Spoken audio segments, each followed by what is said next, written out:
Good morning everyone. આજે આપણે અર્ચિત ગણિત પોથીનું ઉદાહરણ 2 સોલ્વ કરીશું, જે પાઠ્યપુસ્તકના પાના નંબર 36 ઉપર છે અને અર્ચિત ગણિત પોથીના પાના નંબર 5 ઉપર. અહીંયા આપણને એક લંબ આલેખ આપેલો છે અને તેના ઉપરથી આપણે માંગેલા પ્રશ્નોના જવાબ આપવાના છે. લંબ આલેખની અંદર આડો અક્ષ, જેને આપણે એક્સ અક્ષ કહીએ છીએ, અને ઊભો અક્ષ, જેને આપણે વાય અક્ષના નામથી ઓળખીએ છીએ. અહીંયા આપણને શૈક્ષણિક વર્ષ આપેલા છે 2003-4, 2004-5, 2005-6, 2006-7 અને 7-8. તેવી જ રીતે વાય અક્ષની ઉપર આપણને ધોરણ 8માં ભણતા વિદ્યાર્થીઓની સંખ્યા આપેલી છે. હવે આપણે આ આલેખ ઉપરથી નીચેના પ્રશ્નોના જવાબ સોલ્વ કરીશું. સૌ પ્રથમ છે, લંબ આલેખ દ્વારા કઈ માહિતી દર્શાવવામાં આવી છે?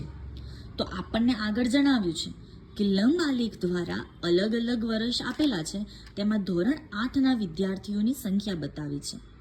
તો આપણે જવાબ લખીશું, લંબ આલેખ દ્વારા જુદા જુદા શૈક્ષણિક વર્ષોમાં ધોરણ 8ના વિદ્યાર્થીઓની સંખ્યા દર્શાવી છે. બીજો પ્રશ્ન, કયા વર્ષમાં વિદ્યાર્થીઓની સંખ્યામાં વધારો સૌથી મહત્તમ છે? મહત્તમ એટલે સૌથી વધારે. તો અહીંયા આપણે જોઈએ, 2003-4માં વિદ્યાર્થીઓની સંખ્યા 100 હતી, જે 2004-5માં કેટલી થઈ ગઈ? 200. 100ના 200. તો અહીંયા આપણે કેટલાનો ગેપ થયો? 100 વિદ્યાર્થી હતા જે 200 થઈ ગયા, મતલબ 100 વિદ્યાર્થીઓનો વધારો થયો. હવે આગળ જોઈશું, 200 વિદ્યાર્થીઓ હતા જે 250 થયા, મતલબ અહીંયા 50 વિદ્યાર્થીઓ વધી ગયા.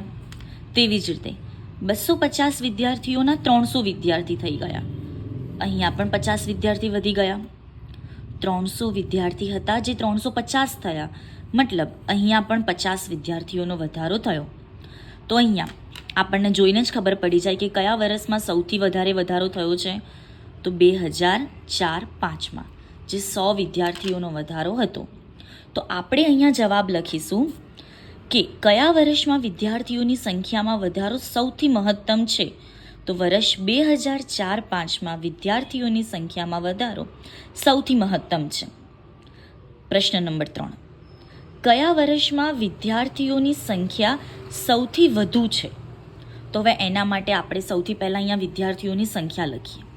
ચલો, તો અહીંયા કેટલી સંખ્યા થશે? 100. અહીંયા કેટલી થશે? 200. હવે અહીંયા કેટલી છે? તો જુઓ, આપણે અહીંયા આગળ કેટલી મળે છે? 250. 2006-7માં કેટલી થાય છે? 300. 2007-8માં 350 વિદ્યાર્થીઓ થાય છે. તો મને કહો, હવે કયા વર્ષમાં સૌથી વધારે વિદ્યાર્થીઓની સંખ્યા છે? 2007-8, જે 350 છે. તો આપણો જવાબ આવશે, વર્ષ 2007-8માં વિદ્યાર્થીઓની સંખ્યા સૌથી વધુ છે. હવે આપણો અંતિમ પ્રશ્ન, નીચેનું વિધાન ખરું છે કે ખોટું તે જણાવો.